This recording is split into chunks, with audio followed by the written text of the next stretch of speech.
For centuries, humanity has misunderstood God's law, believing that His government operates like our broken human governments. But this is not the case. God is the creator of reality, of time, of space, of matter, of energy, and He's the creator of life itself. And in order to sustain reality He established life-giving principles woven into the fabric of life itself. Now, these principles are the very foundation of the existence of life, just as the law of gravity or health governs the physical world. Without them, life would cease to exist. Unlike God, we humans cannot create life. We can only participate in the order He has designed.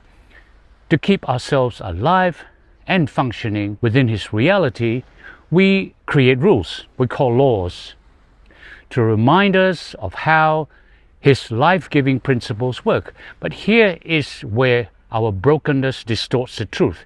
Instead of recognizing that our human laws are merely signposts pointing to God's life-giving principles, we elevate them as though they are the principles themselves. We establish authorities to enforce these rules, and over time, maintaining and enforcing laws becomes the focus rather than aligning with God's actual design for life. Now, these laws, imposed arbitrarily, come with penalties and punishment set by human authorities. Law-keeping itself then becomes the definition of righteousness, and justice becomes nothing more than crime and punishment. Tragically, we project this same broken system onto God. We assume that His laws, like human laws, are imposed rules that demand obedience under threat or punishment. We see Him as a distant ruler enforcing His will rather than a loving creator, sustaining life through His design. Now, this distortion leads to fear, leads to legalism, and a misunderstanding of salvation itself.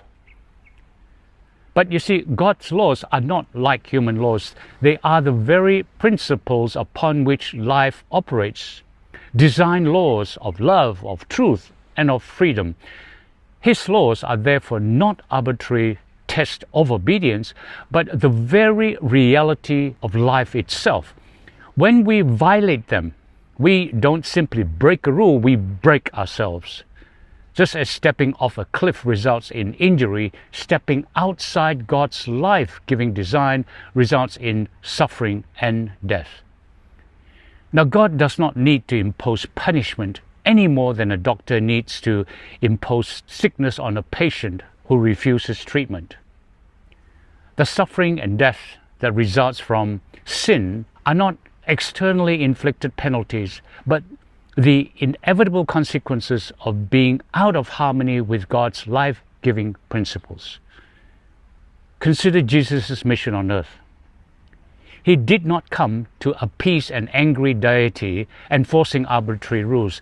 Jesus came to restore humanity instead, restore to harmony with God's design. He healed the sick, He restored sight to the blind, and brought the dead back to life. Not as mere miracles, but as a demonstration of what God's law is truly about. It's about healing, about restoration, and about life itself. I have come that they may have life and have it to the fullest, John 10:10. His life and death and resurrection were not legal maneuvers to satisfy a judicial punishment, but an act of selfless love designed to heal the damage sin has caused.